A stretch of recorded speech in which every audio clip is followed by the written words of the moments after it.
Hello everyone, কেমন আছেন আপনারা? আমি খুব ভালো আছি। তো আজ আমি শেয়ার করব সুজির হালুয়া রেসিপি।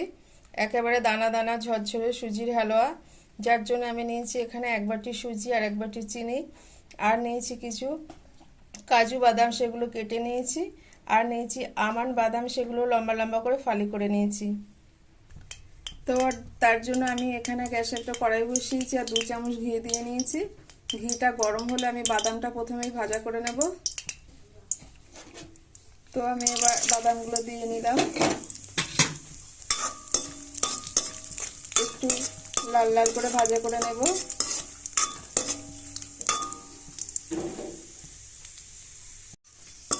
তো বাদামগুলো আমার কালার চলে এসছে, আমি তুলে নেবো এবারে।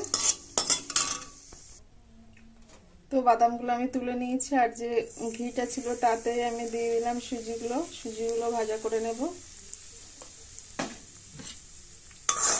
এর জন্য আমি আর এক্সট্রা ঘি দিইনি।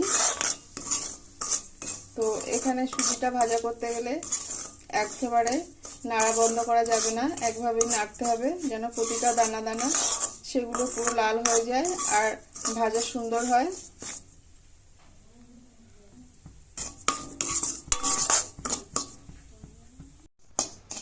তো দেখতে পাচ্ছেন আমার সুজিটা ভাজা হয়ে গেছে, কত সুন্দর কালার এসছে, একেবারে ব্রাউন কালার হয়ে গিয়েছে।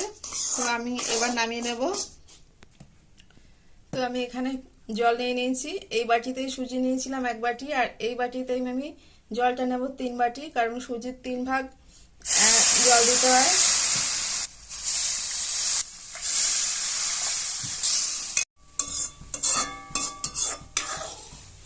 তো এখানে যেহেতু আমি জলটা দিয়ে নিয়েছি, এবার আমি সুজিটা ভালো করে সিদ্ধ করে নেব।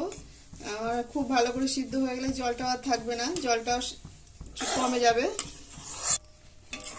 তো আমার জলটা মরে গিয়েছে, মানে সুজিটা সিদ্ধ হয়ে গেছে।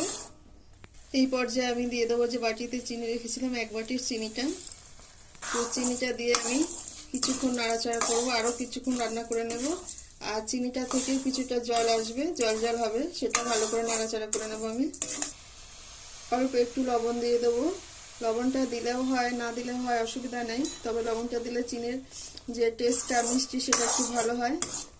তো এবার আমি দিয়ে দেবো যে বাদামগুলো ভাজা করে রেখে দিয়েছিলাম ওইগুলো। এবারে আমি দিয়ে দেবো দুধটা একেবারে ঘন করে নিয়েছি, কম দেবো যার জন্য, বেশি পাতলা করে নিই।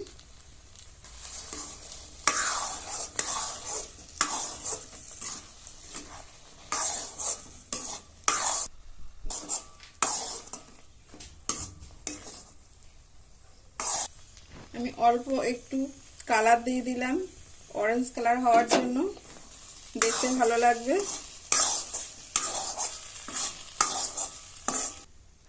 তো আমার সুজিটা যেহেতু রান্না হয়ে এসছে, যার জন্য আমি 1 চামচ ঘি দিয়ে নিয়েছি। ঘিটা একদম শেষে দিলাম, যেহেতু ঘিটা আগে দিয়ে ভাজা করে নিয়েছিলাম।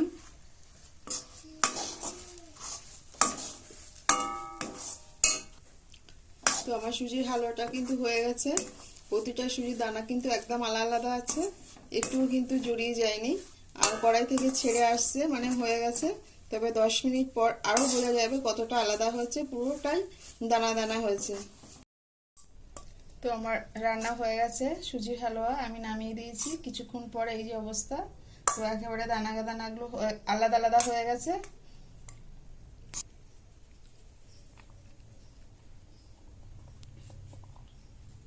এরকম সুজি রান্না করলে কিন্তু খেতে খুব সুন্দর হয় সুজির হালুয়াটা, একেবারেই ছাড়া ছাড়া দানাদার সুজির হালুয়া। তো কার কার আপনাদের এরকম সুজির হালুয়া খেতে ভালো লাগে অবশ্যই কমেন্ট করে জানাবেন, আর আমার সুজির হালুয়াটা কেমন হয়েছে সেটাও জানাবেন।